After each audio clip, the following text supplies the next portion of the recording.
Ielts 15. Published by Cambridge University Press and Cambridge Assessment English 2020. This recording is copyright. Test 1. This is the Ielts listening test. You will hear a number of different recordings and you will have to answer questions on what you hear. There will be time for you to read the instructions and questions, and you will have a chance to check your work. All the recordings will be played once only. The test is in 4 parts. At the end of the test, you will be given 10 minutes to transfer your answers to the answer sheet. Now turn to Part 1.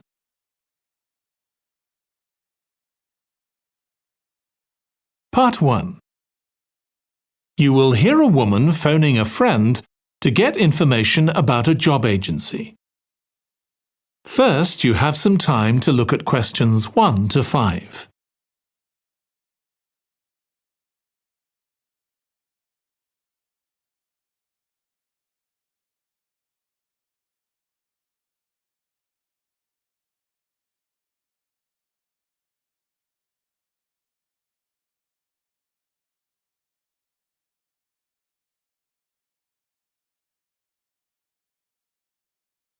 Now listen carefully and answer questions 1 to 5. Hello, William. This is Amber. You said to phone if I wanted to get more information about the job agency you mentioned. Is now a good time? Hi, Amber. Yes, fine. So the agency I was talking about is called Bankside. They're based in Docklands. I can tell you the address now. 497 East Side. OK, thanks.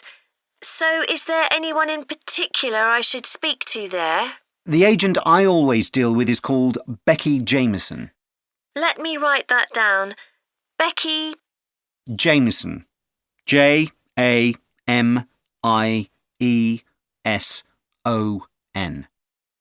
Do you have her direct line?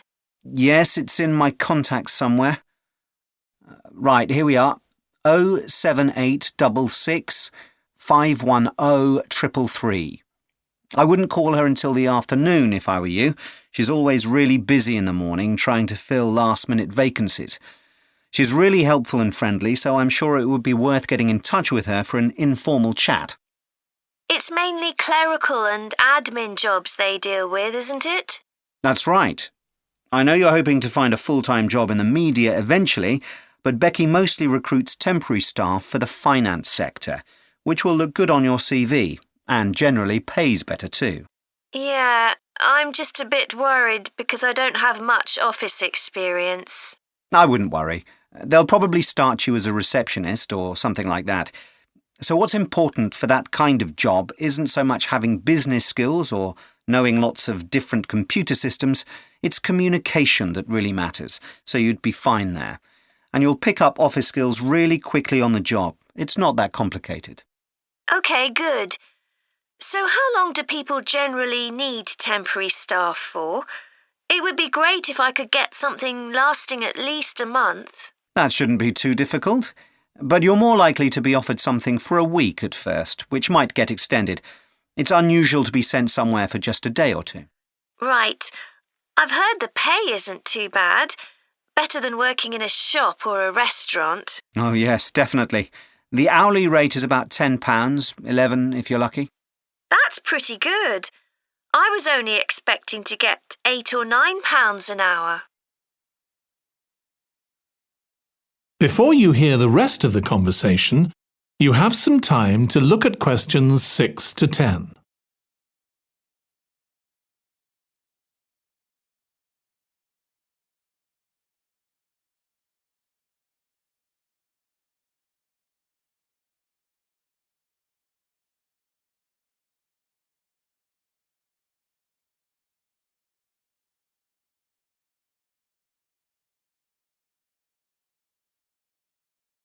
Now listen and answer questions 6 to 10. Do you want me to tell you anything about the registration process? Yes, please. I know you have to have an interview. The interview usually takes about an hour, and you should arrange that about a week in advance. I suppose I should dress smartly if it's for office work. I can probably borrow a suit from Mum. Good idea. It's better to look too smart than too casual. Will I need to bring copies of my exam certificates or anything like that? No, they don't need to see those, I don't think. What about my passport? Oh yes, they will ask to see that. OK. I wouldn't get stressed about the interview, though. It's just a chance for them to build a relationship with you, so they can try and match you to a job which you'll like. So there are questions about personality that they always ask candidates, fairly basic ones. And they probably won't ask anything too difficult, like what your plans are for the future. Hope not. Anyway, there are lots of benefits to using an agency. For example, the interview will be useful because they'll give you feedback on your performance so you can improve next time. And they'll have access to jobs which aren't advertised. Exactly. Most temporary jobs aren't advertised. And I expect finding a temporary job this way takes a lot less time. It's much easier than ringing up individual companies. Yes, indeed. Well, I think I've covered it. That is the end of part 1. You now have 1 minute to check your answers to part 1.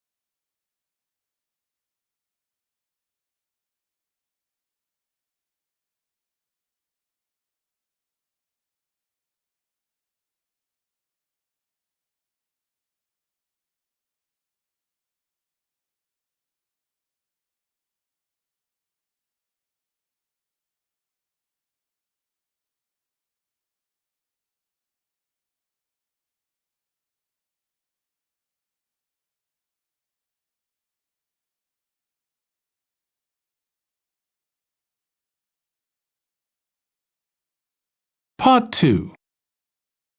You will hear a woman giving a presentation about a holiday on an island in Britain that her company organises.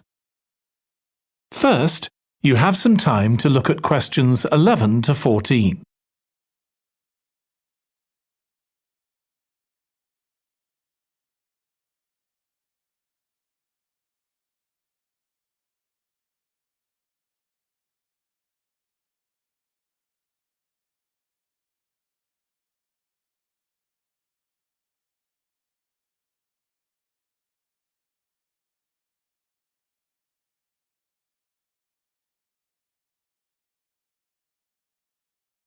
Now listen carefully and answer questions 11 to 14. Good morning. My name's Erica Matthews, and I'm the owner of Matthews Island Holidays, a company set up by my parents. Thank you for coming to this presentation, in which I hope to interest you in what we have to offer. We're a small family-run company, and we believe in the importance of the personal touch. So we don't aim to compete with other companies on the number of customers. What we do is build on our many years' experience, more than almost any other rail holiday company, to ensure we provide perfect holidays in a small number of destinations, which we've got to know extremely well. I'll start with our 6-day Isle of Man holiday. This is a fascinating island in the Irish Sea, with Wales to the south, England to the east, Scotland to the north, and Northern Ireland to the west. Our holiday starts in Heysham, where your tour manager will meet you. Then you'll travel by ferry to the Isle of Man. Some people prefer to fly from Luton instead, and another popular option is to go by train to Liverpool and take a ferry from there. You have 5 nights in the hotel, and the price covers 5 breakfasts and dinners and lunch on the 3 days when there are organised trips. Day 4 is free, and most people have lunch in a cafe or restaurant in Douglas. The price of the holiday includes the ferry to the Isle of Man, all travel on the island, the hotel, and the meals I've mentioned. Incidentally, we try to make booking our holidays as simple and fair as possible, so unlike with many companies, the price is the same whether you book 6 months in advance or at the last minute, and there's no supplement for single rooms in hotels. If you make a booking, then need to change the start date, for example because of illness, you're welcome to change to an alternative date or a different tour for a small administrative fee. Before you hear the rest of the talk, you have some time to look at questions 15 to 20.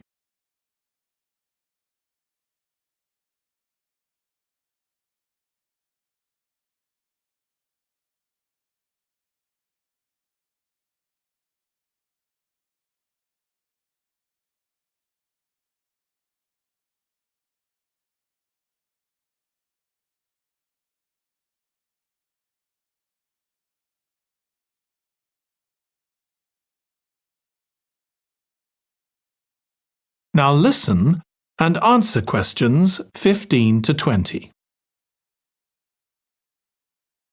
Okay, so what does the holiday consist of?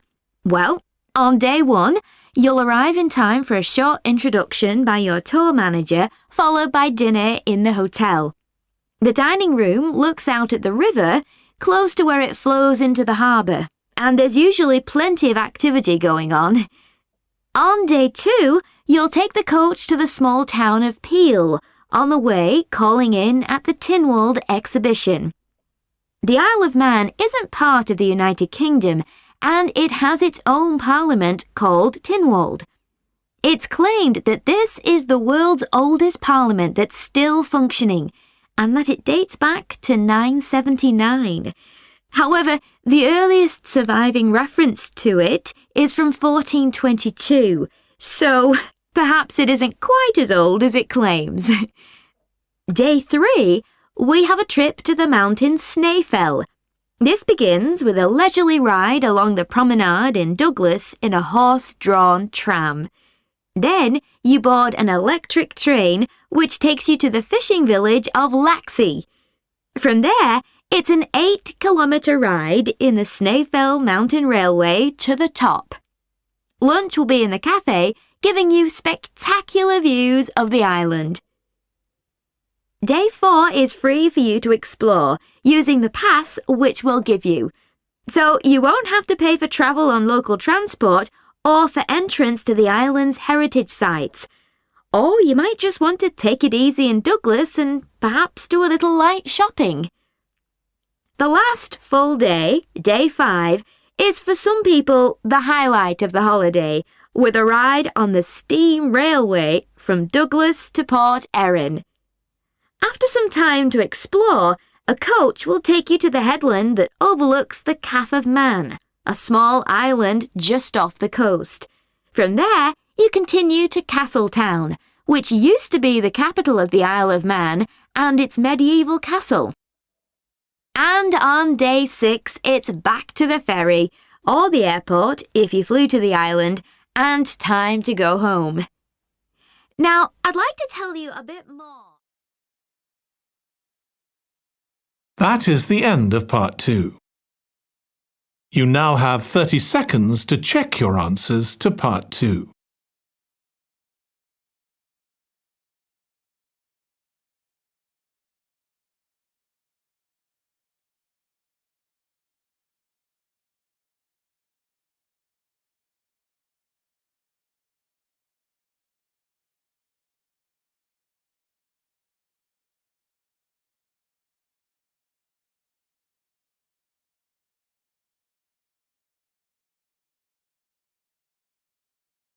Part 3. You will hear 2 psychology students discussing the effects of the order in which the children in a family are born. First, you have some time to look at questions 21 to 26.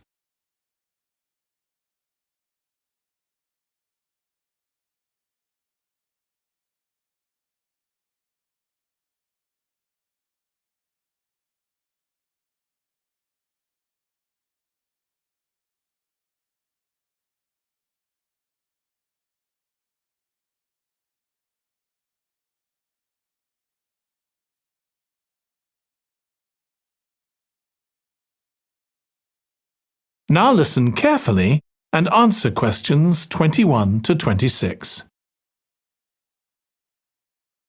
Ed, how are you getting on with the reading for our presentation next week? Well, OK, Ruth, but there's so much of it. I know.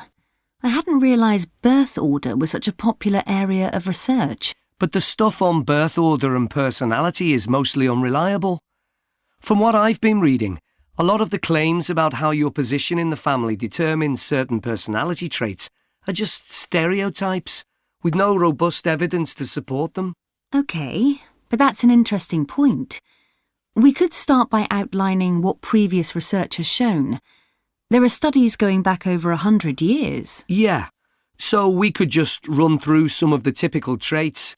Like the consensus seems to be that oldest children are generally less well-adjusted because they never get over the arrival of a younger sibling. Right, but on a positive note, some studies claim that they were thought to be good at nurturing. Certainly in the past, when people had large families, they would have been expected to look after the younger ones. There isn't such a clear picture for middle children, but one trait that a lot of the studies mention is that they are easier to get on with than older or younger siblings. Generally eager to please and helpful, although that's certainly not accurate as far as my family goes. My middle brother was a nightmare, always causing fights and envious of whatever I had. As I said, none of this seems to relate to my own experience. I'm the youngest in my family, and I don't recognise myself in any of the studies I've read about. I'm supposed to have been a sociable and confident child who made friends easily, but I was actually terribly shy. Really? That's funny. There have been hundreds of studies on twins, but mostly about nurture versus nature.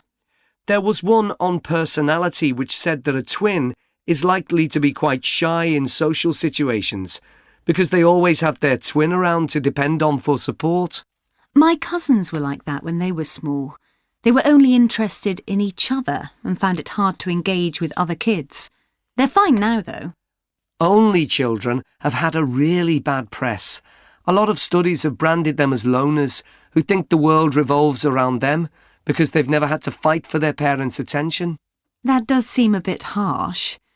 One category I hadn't considered before was children with much older siblings. A couple of studies mentioned that these children grow up more quickly and are expected to do basic things for themselves, like getting dressed. I can see how that might be true, although I expect they're sometimes the exact opposite, playing the baby role and clamouring for special treatment. Before you hear the rest of the discussion, you have some time to look at questions 27 to 30.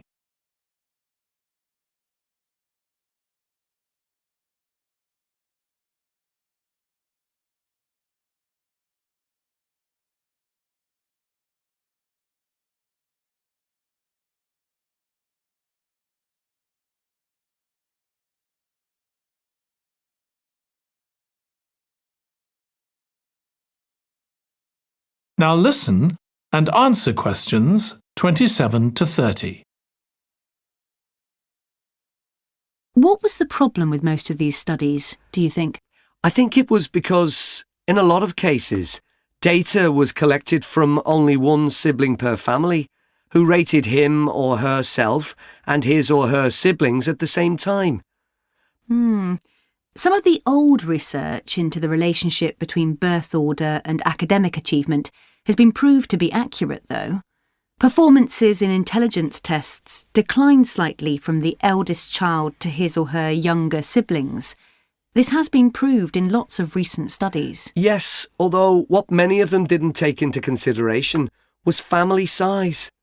The more siblings there are, the likelier the family is to have a low socio-economic status, which can also account for differences between siblings in academic performance.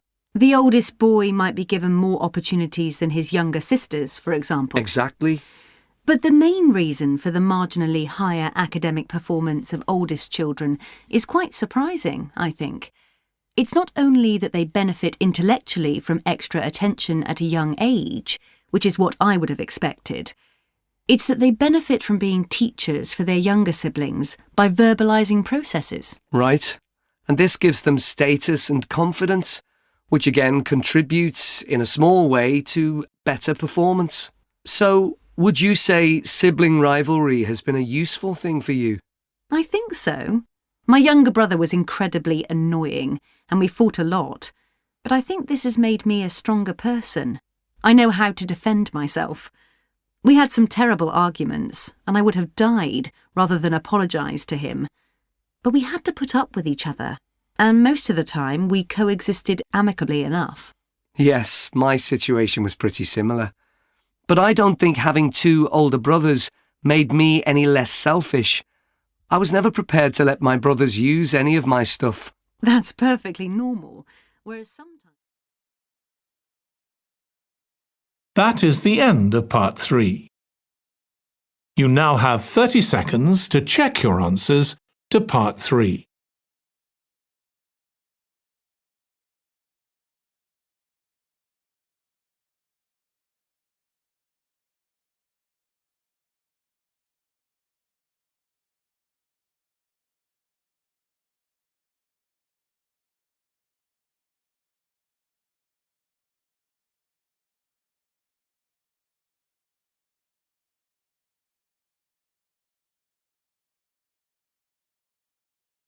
Part 4. You will hear a student giving a presentation about a type of tree known as the eucalyptus, which is common in Australia. First, you have some time to look at questions 31 to 40.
Now listen carefully and answer questions 31 to 40.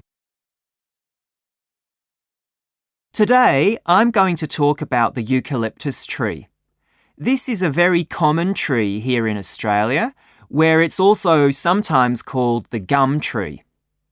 First, I'm going to talk about why it's important. Then I'm going to describe some problems it faces at present. Right. Well, the eucalyptus tree is an important tree for lots of reasons. For example, it gives shelter to creatures like birds and bats, and these and other species also depend on it for food, particularly the nectar from its flowers. So it supports biodiversity. It's useful to us humans too, because we can kill germs with a disinfectant made from oil extracted from eucalyptus leaves. The eucalyptus grows all over Australia, and the trees can live for up to 400 years.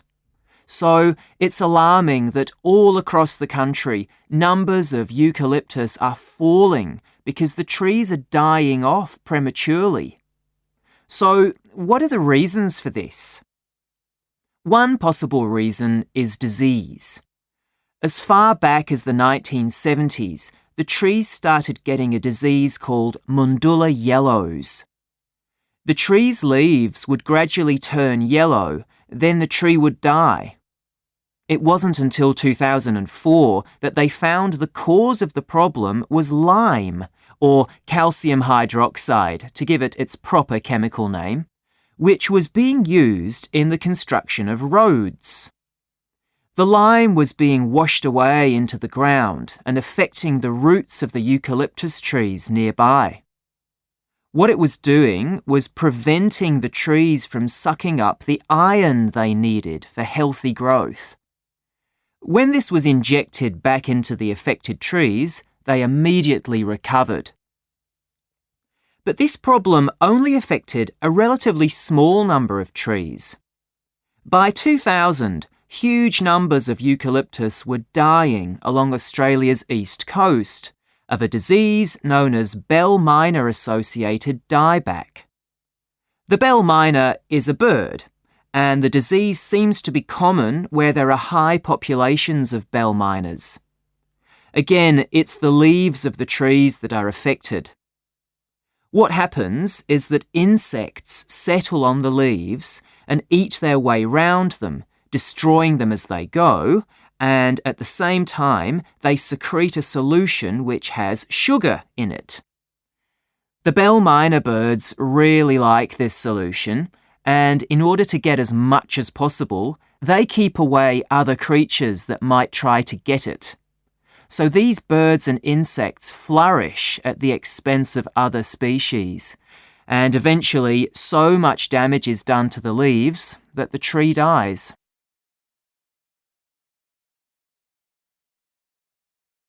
But experts say that trees can start looking sick before any sign of bell miner-associated dieback.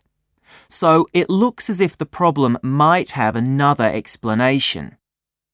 One possibility is that it's to do with the huge bushfires that we have in Australia. A theory proposed over 40 years ago by ecologist William Jackson is that the frequency of bushfires in a particular region affects the type of vegetation that grows there. If there are very frequent bushfires in a region, this encourages grass to grow afterwards, while if the bushfires are rather less frequent, this results in the growth of eucalyptus forests. So why is this? Why do fairly frequent bushfires actually support the growth of eucalyptus? Well, one reason is that the fire stops the growth of other species which would consume water needed by eucalyptus trees. And there's another reason. If these other quick-growing species of bushes and plants are allowed to proliferate, they harm the eucalyptus in another way by affecting the composition of the soil and removing nutrients from it. So some bushfires are actually essential for the eucalyptus to survive as long as they are not too frequent. In fact, there's evidence that Australia's Indigenous people practiced regular burning of bushland for thousands of years before the arrival of the Europeans. But since Europeans arrived on the continent, the number of bushfires has been strictly controlled. Now, scientists believe that this reduced frequency of bushfires to low levels has led to what's known as dry rainforest, which seems an odd name as usually we associate tropical rainforest with wet conditions. And what's special about this type of rainforest? Well, unlike tropical rainforest, which is a rich ecosystem, this type of ecosystem is usually a simple one. It has very thick, dense vegetation, but not much variety of species. The vegetation provides lots of shade, so one species that does find it ideal is the bell miner bird, which builds its nests in the undergrowth there. But again, that's not helpful for the eucalyptus tree. That is the end of part 4. You now have 1 minute to check your answers to part 4.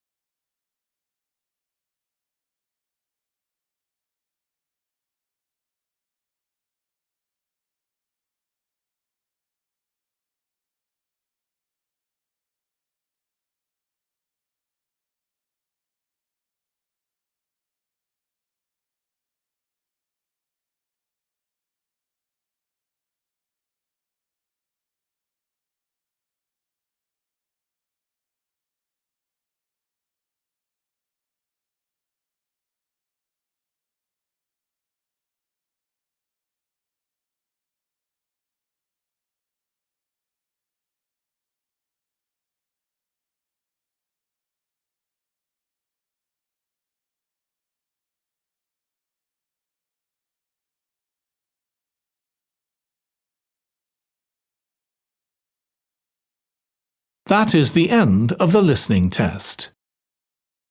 In the Ielts test, you would now have 10 minutes to transfer your answers to the answer sheet.